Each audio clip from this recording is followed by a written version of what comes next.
참 좋으신 우리의 선한 목자신 주님께서 우리와 우리 가정과 또 우리 교회와 이 나라 민족을 항상 함께 하시고 또 인도해 주실 줄 믿습니다.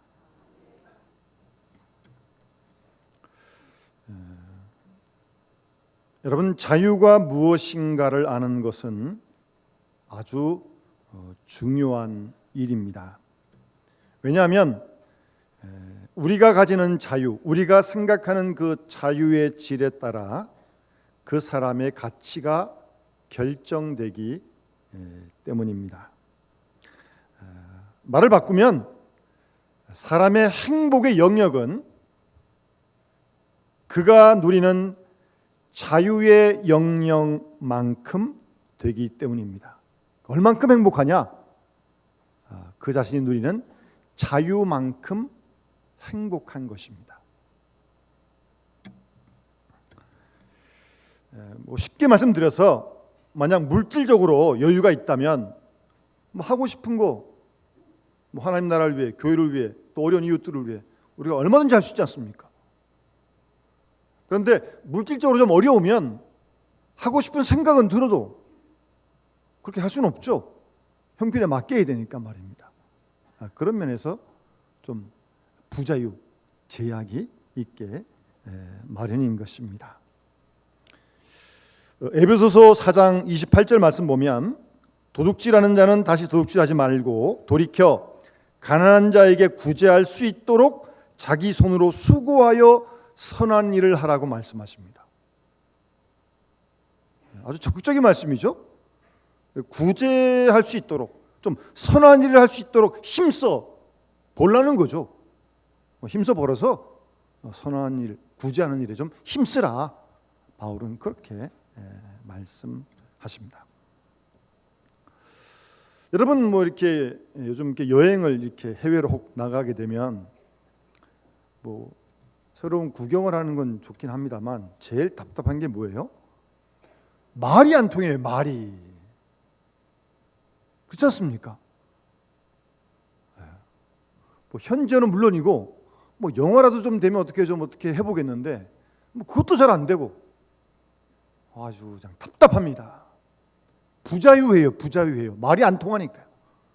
제가 일전에 우리 그 노예에서 선교하는 러시아 신학교, 카프카 신학교 한번 간 적이 있었고, 그 다음에 중국에 한번 우리 선교하는 교회 한번 간 적이 있고, 주영 신학교도 간 적이 있었는데, 그러니까 현지 사람들에게 강의를 하니까 저는 한국말하고 통역하는 사람 따로 있습니다.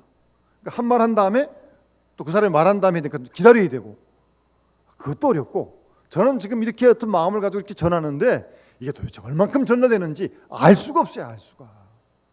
아주 답답해요. 아주 부자유합니다. 말만 하나 통해도 훨씬 자유로울 텐데 그런 남의 나라 말 하진 못하니까 그런 부자유가 있게 마련 아니겠습니까? 그리고 중요한 것은 도대체 무엇을 자유라고 생각하느냐? 이게 중요합니다. 어떤 사람은 그럽니다. 무엇이든지 내 마음대로 하는 게 자유다. 아유, 자기 마음대로 하는 게 자유가 되면 세상이 어떻게 되겠습니까? 다 자기 마음대로 하면 이게 어떻게 되겠어요? 이게 도대체. 그 자유 아닙니다. 그거는. 방종이 되기 쉽죠. 또 어떤 때는 육체적으로는 좀 자유가 없어도 양심의 자유를 더 중요하게 생각하는 그런 사람도 있습니다. 사도 바울 같은 경우는 복음을 전하라고 감옥에 갇혔거든요. 몸은 완전히 통제가 된 부자유한 상태 아닙니까? 그러나 그 속에서 기뻐하다, 너희도 기뻐해라, 그런 편지를 쓰는 거 보면 신앙의 자유가 있고 양심의 자유가 있는 거죠. 비록 몸은 불편하지만, 부자유하지만 신앙과 양심의 자유는 마음껏 누렸던 사람이 사도 바울 아닙니까?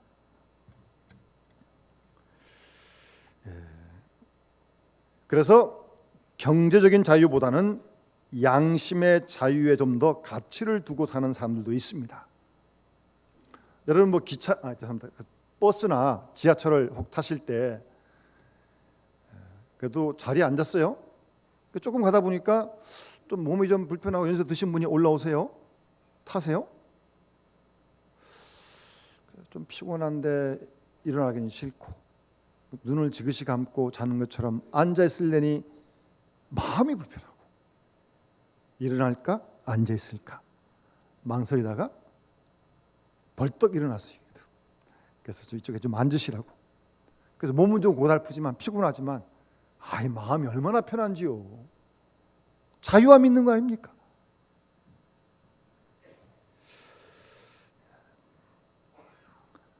조금 가난하고 불편하게 살더라도 양심대로 사는 사람이 아주 높은 수준의 사람입니다. 그래서 결국 사람은 자기가 가지는 그 자유의 내용, 거기에 따라 어쩌면 그 사람이 결정된다고까지 말할 수 있습니다. 그래서 우리 그리스도인들은 특별히 높은 의미에서의 자유, 고상한 자유, 신령한 자유, 특히 우리 양심의 자유와 신앙의 자유를 따라 사는 사람들이 우리 그리스도인들 아닙니까? 네, 그런 자유를 우리가 누려야 할 줄로 믿습니다. 그런데 사람들은 자유가 무엇인지 때로는 모르는 사람들이 있습니다. 자유를 알아야 자유를 좀 누릴 텐데 자유가 무엇인지 잘 몰라요. 여러분, 지금 몸에 어떤 질병이 있어요. 그런데 어떤 질병은 이 자각 증세가 별로 없습니다. 그런데 몸 안에 병이 있어요. 그러다 어떤 순간 덜컥 이제 발견을 하는 거죠. 아무렇지도 않았어요. 정상적으로 생활 다 했어요. 그런데 몸에 이상이 있었다는 말씀입니다. 그런 병이 무서운 거 아닙니까? 차라리 그냥 부러지고 아프면 아프다 그러고 그런데 그것도 아무렇지도 않은데 속으로 병이 있는데 그걸 못 느낀다는 게 무서운 거 아니겠어요? 그래서 어떤 사람은 자신이 어떤 속박 가운데 묶여 있어요. 부자유한 상태에 있어요. 근데 그걸 몰라요. 본인이 몰라, 본인이. 이건 참 답답한 일입니다. 자기 어떤 그 부자유 속에 갇혀 있는데 그걸 자신이 몰라요.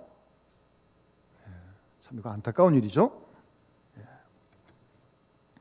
오늘 본문에 주님이 말씀하시는 자유는 잘 본문을 보시면 누구에게 빼앗는 자유가 아닙니다. 이 자유는 전적으로 얻어지는 자유예요. 얻어지는 자유예요. 내가 싸워서 쟁취하는 게 아니고 은혜로, 선물로 얻어지는 자유를 주님이 말씀하고 있습니다. 그래서 오늘 본문에 따라합시다. 32절 말씀에 진리를 알지니 진리가 너희를 자유롭게 하리라. 아멘. 그 당시 유대인들 가운데서 유대인들이 대부분 예수를 안 믿었는데 유대인들 이스라엘 사람 가운데 예수를 믿은 사람들이 있었어요. 그들에게 예수님께서 너희가 내 말에 거하면 참 내 제자가 되고 진리를 알지니 진리가 너희를 자유하게 하리라 라고 말씀하십니다. 그리고 밑에 내려가면 아들이 자유하게 하면 참 자유를 얻으리라 라고 하는 말씀도 36절 똑같은 내용의 말씀입니다.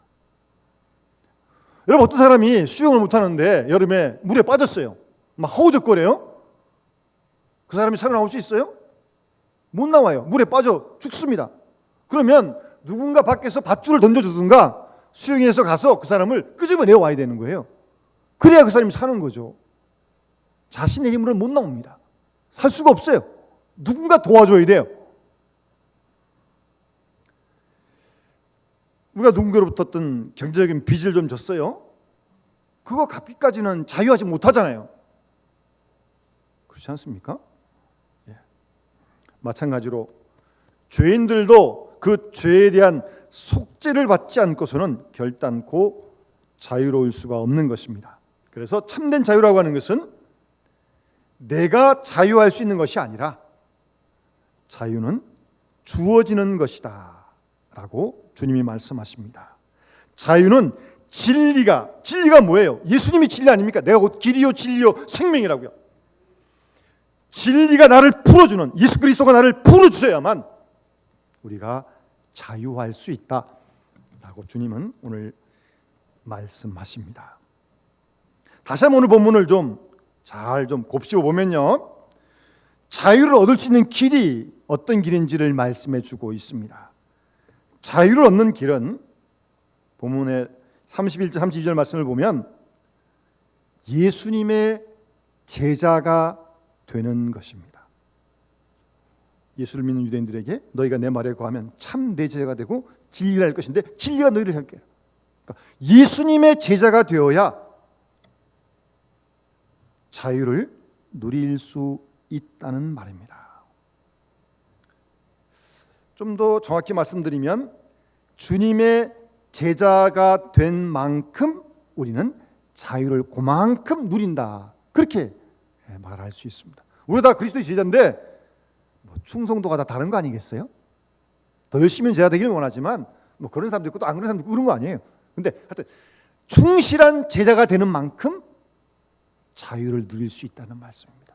혹 내가 예수님 믿고 따르면서 제자이면서도 아직도 좀 부자연 부분들이 있다면 무언가 아직도 주님이 원하시는 온전한 제자의 모습이 되지 못했기 때문에 그런 부자유함이 있는 것입니다. 제자가 되는 길은 주님이 말씀하신 대로 예수님의 말씀에 거하는 것입니다. 오늘 예수님께서 너희가 내 말에 거하면, 예수님의 말씀에 거하는 사람이 예수님의 제자입니다. 그래야 자유할 수 있다는 말씀입니다. 여러분, 제자가 스승의 말씀을 존경하고 그 말씀을 믿어야 하는 거 아니겠습니까? 그래서 제자가 되는 길의 시작은 믿음입니다. 믿음. 예수가 스승됨을 믿고 예수님이 참되심을 믿고 하나님께서 그리스도를 통해서 계시하심을 믿을 때 그리스도의 제자가 되는 것입니다. 그러니까 믿는다는 말이 참 중요한 말입니다. 학교 다니는 학생이 가르치는 선생님을 믿지 않는다면 교육이 되겠습니까? 제자는 스승을 믿어야 하고 그래야만 자유할 수 있습니다. 제자가 되어야 자유할 수 있습니다. 좀 더 그 본문을 더 깊이 보면 믿음 안에 거해야 합니다. 본문 말씀에 내 말에 거하면 예수 믿은 자에게, 믿은 유대인들에게 주님 말씀하시는 거예요. 믿은 자에게. 그러니까 믿는다는 말은 그냥 생각으로만 믿는 거 아니에요. 그래, 그 말이 옳다, 좋은 말이다, 끄떡끄떡 그거 믿는 거 아니에요. 생각으로만 믿는 게 아니라 행동으로 믿는 걸 얘기하는 거예요. 마음으로만 받아들인 것이 아니라 자신의 모든 생을 다 걸고 그 안에 사는 것이 믿는 겁니다. 믿는 말이 쉽지만 이거 굉장한 거예요. 여러분, 예수 믿습니까? 대답이 작아지시네요. 제가 고등학교 다닐 때 이제 학교에서 우리 교목 목사님이 계셨었는데 믿음에 대한 이렇게 얘기를 쭉 하다가 믿음이 뭐냐 도대체, 학교 다닐 때 그런 거 궁금하고 막 말이 많잖아요. 한참 토론하다가 이제 그 목사님이 정리를 하는 시간에 교목 목사님이 내가 한번 실제를 보여주겠다 그러시면서 학생들 하나를 불러가지고 세웁니다. 그러니까 저쪽을 바라보는 거예요. 그래서 이제 그 목사님 뒤에 서 있는 거예요. 학생한테 너 나 믿니? 예. 그 목사님 믿죠? 안 믿겠어요? 믿습니다. 그러면 내가 뒤에 있지 않니? 그러니까 너 뒤로 넘어지면 내가 뒤에서 받쳐줄 테니까 걱정 말고 넘어지라고. 안 보이잖아요. 이렇게 서 있으니까, 뒤에 계시니까. 네, 알겠습니다 하고 이제 이렇게 넘어지는데 이만큼 갔는데 뒤에서 안 받아주는 거예요. 머리 깨지잖아요. 그러면 왜 가다가 이게 찌끄러져 치는 거예요. 이렇게. 그럼 뭐예요? 아직 못 믿겠다는 거죠. 믿는다는 말이 굉장한 말입니다, 여러분. 예? 우리가 쉽게 말을 하지만 생각만 믿는 거 아니에요. 행동으로 믿는 거고요. 마음만 가지고도 안 돼요. 거기다 모든 걸 다 던지는 거예요. 몸을 던진다니까 이렇게 해요? 머리가 깨지도 던진다니까요? 그게 믿는 거예요. 너희가 내 안에 거하면, 내 말에 거하면 예수의 말씀을 믿고 그 말씀을 받아들이며 그 말씀 안에 거하면 자유하게 된다는 말씀입니다. 그러나 말씀에서 떠나면 그때부터 부자유하게 되는 거죠. 율법의 노예가 되는 거죠. 매이는 거죠. 떠나면. 그러니까 거한다는 말이 참 중요한 말입니다. 너희가 내 말에 거하면, 거한다는 게 이렇게 한자 아니 한자? 머문다는 말 아닙니까? 말씀 안에 산다는 말입니다. 거한다는 말은 말씀 안에 산다는 말입니다. 말씀 안에. 여러분 얼마만큼 말씀 안에 살고 계세요? 주일날 설교 들은 말씀만 가지고 일주일 동안 사세요? 집에서도 매일매일 성경 혹시 읽으세요? 뭘 들으세요? 얼마만큼 말씀 안에 사세요? 교회에 있는 시간만 말씀 안에 머물면 되는 거예요? 예배 시간만? 나가서 막 해야 되는 거예요? 아니죠. 나가서도 직장이든 가정이든 어디서나 늘 말씀 안에 있어야지 우리가요. 그래서 그리스도인의 능력은요, 그 하나님 말씀이, 주님 말씀이 내 생각과 마음을 주장하는 만큼 능력은 나타납니다. 두고 보십시오. 말씀 안에 사는 거예요. 그게 거하는 겁니다. 한 걸음 더 나가서 거한다는 말은, 거한다는 게 뭐예요? 계속적으로 말씀을 듣는 거예요. 계속적으로. 교회에서만 듣는 게 아니고 하루 24시간 일주일 내내 계속적으로 말씀을 듣는 게 말씀 안에 거하는 거예요. 그게 듣는다. 계속 말씀을 듣는다는 말입니다. 이 듣는다는 단어도 중요한 단어인데요. 여러분 듣는다는 게 뭐예요? 그 주님 말씀과 나를 연결시키는 거 아니에요? 그러니까 소통이 되는 거예요. 소통이 되는 거예요. 소통이라는 걸 다른 표현을 바꾸면 사랑이라고 바꿀 수 있는 거죠. 여러분 누가 사랑하는 사람이 말을 하면 또 듣고 싶잖아요. 또 말하는데 또 듣고 싶잖아요. 헤어지고 집에 가서도 또 전화 통화하고 그러잖아요. 자꾸 듣고 싶으니까 사랑하니까. 근데 그러다 사랑이 식으면 뭐라 그러면 왜 불러? 이제 딱 그러는 그때부터 듣기 싫다는 거죠. 그 소리. 사랑이 식은 증거예요. 그거는. 늘 주의 말씀을 대할 때마다 그 말씀이 계속 마음에 와닿습니다. 들을수록 좋고 들을수록 새로워요. 나를 사랑하는 주의 말씀이니까. 그게 말씀 안에 거하는 거예요. 한 걸음 더 나가서 말씀 안에 거한다는 말은 말씀을 들을 뿐만 아니라, 사랑으로 들을 뿐만 아니라 그 말씀을 배운다는 말입니다. 하나님 말씀을 죽을 때까지 평생 배워야죠. 평생. 여러분 다 졸업하셨어요 혹시? 하나님 말씀 공부 안 하셔도 되는 거예요? 저는 목사인데 목사가 계속 성경을 들고 다니고 뭐 새벽부터 말씀을 읽고 기도하고 시작하는데 이 말씀이요 늘 새로워요. 뭐 요즘 마태복음 읽고 있는데 마태복음을 한 번만 읽었겠어요? 수십 번 읽었죠. 읽을 때마다 새로워요. 계속 말씀을 공부해야 합니다. 계속 말씀을 배워야 돼. 그게 말씀 안에 거하는 거예요. 그러니까 시편 110편 시인은 주의 말씀이 꿀송이보다 더 달다는 거예요. 그게 말씀 안에 거하는 겁니다. 그래야 제자가 되고 그래야 자유할 수 있는 거예요. 말씀에 떠나는 순간부터 우리는 부자유이기 시작합니다. 여러분 기차가 레일을 달려가야 기차가 안전되게 가는 거 아니에요? 아무리 좋은 기차라도 탈선하면 뭐 그다음부터 못 가는 거죠. 뭐 주의 말씀 우리 발에 등이요 길에 비친 줄 믿습니다. 말씀 안에 거하면 제자가 되고 진리를 알고 자유할 수 있다는 말씀이에요. 제가 전했던 게 어떤 교인은 일은 넘으신 의사 선생님이십니다.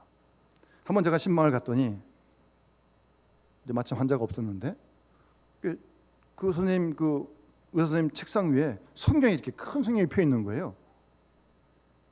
이제 일은 그때 넘으셨는데 지금 세상 떠나셨습니다. 성경을 읽고 계시는군요. 참 좋잖아요. 예? 예. 그때 그 이제 의사 선생님 하신 말씀이 목사님 내가 이제 70 넘었는데 뭐 신문 볼 필요 없고 뭐 지금 70 넘었는데 뭐 제가 또 더 무슨 뭐 책을 보겠습니까? 그래서 늘 하나님 말씀 더 가까이 하려고 그러고요. 이 말씀 읽다가 요단강 건너가려고 지금 준비하고 있습니다. 그러시더라니까요. 여러분, 한국신학대학 학장을 지냈던 김재주 목사님이라는 훌륭한 우리 목사님 계십니다. 기독교윤리 교수님이신데 이분은요 신학교 교수 박사님이시라니까요. 그런데 연세가 드셔서 집에 계실 때 은퇴하시고 성경을 쓰셨어요. 우리 교회도 오래전에 성경 한번 쓰셨다는 얘기를 들었는데, 근데 그 열왕기 어디 쓰시다가 보면 그 왕들이 뭐 죽을 때 잔이라 뭐 그렇게 돼 있잖아요. 잔이라 어디 고기 딱 쓰시고 딱 점 찍고 그리고 세상 떠나셨어요.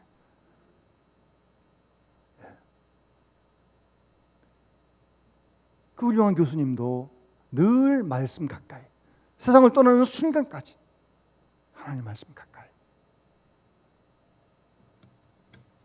그것이 말씀 안에 거하는 것입니다. 참 이상하죠. 성경을 보면 늘 새로워요. 예? 정말 새로워요. 뭐 20대 30대 읽던 성경하고 또 지금 성경하고 나중에 읽으면 또 다를 거예요 아마.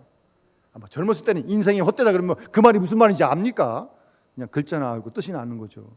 시간이 흘러가면 정말 인생이 헛됨을 우리가 경험하잖아요. 말씀 안에 거한다는 말은 말씀 안에 깊이 들어가서 아주 푹 빠져 있는 거예요. 그래서 깨닫고 이해하고 그러다 보면 당연히 그 말씀을 순종하지 않겠습니까? 그렇게 말씀에 빠져 있는데 말씀 안 순종 안 하겠어요? 그렇게 못 빠져서 순종 못 하는 거죠. 내 안에 거하면, 내 말에 거하면 내 제자가 되고, 그러면 진리를 알 것인데 그 진리가, 그 말씀이 너희를 자유케 할 것이다. 주님이 그렇게 말씀하시는 겁니다. 그러면 도대체 그 말씀이 진리가 주는 자유의 내용이 뭐냐? 일단 말씀 안에 거하면 우리가 두려움으로부터 자유하게 됩니다. 어떤 두려움이든. 물론 죄를 짓을 땐 두려움이 있어야 돼요. 죄 짓고도 두려움이 없다면 그건 뭐 양심이 고장난 거죠. 그런 거 말고. 그렇지 않은데 어떤 두려움이 엄습한다. 디모데전서 1장에 보면 하나님이 우리에게 주신 것은 두려워하는 마음이 아니요라고 말씀하고 있습니다. 근거 없이 이유 없이 우리 마음에 두려운 마음이 드는 건 하나님 주신 거 아니에요. 하나님이 주시면 누가 줬어요? 마귀가 준 거지. 말씀 안에 서 있으면, 말씀 안에 거하면 그 두려움으로부터 우리가 자유를 얻게 된다는 말씀입니다. 두려우세요? 하나님 말씀을 붙드시고 그 말씀 안에 거하시기 바랍니다. 그 다음 우리가 말씀 안에 거하면 우리 자신들로부터 자유하게 됩니다. 자기로부터. 이게 무슨 말입니까? 우리가 다 겪어봐서 알잖아요. 자신이 얼마나 이기적인지, 자기중심적인지. 뭐 조금만 그러면 다 그냥 벌써 그냥 다 자기가 챙기려고 그냥. 예? 그래서 어떤 사람은 내 자신이 최고의 적이요 가장 무서운 상대다. 그렇게까지 말을 하기도 합니다. 그러니까 자기를 이긴다는 게 얼마나 어려운 일이에요. 여러분 어렵지 않습니까? 아멘 하시네. 자기를 이기는 게 제일 어려운 거예요. 제일 어려운 거예요. 그러니까 성경의 잠언 말씀 보면 무릇 지킬 만한 것보다 마음을 지키라고 말씀하셨고요. 노하기를 더디하는 자는 용사보다 낫고 자기 마음을 잘 다스리는 자는 성을 빼앗는 것보다 낫다고 말씀하시는 거예요. 그만큼 자기를 지키기가 어려운 거예요. 자기와의 싸움이 가장 큰 어려운 싸움 아닙니까? 내 힘으로 자기를 이길 수 있어요? 조용하자, 침착하자, 화내지 말자. 그러면 이겨져요? 그렇다면 뭐 아무런 문제가 없게요? 그거 자기를 하나 못 다스려 가지고 예?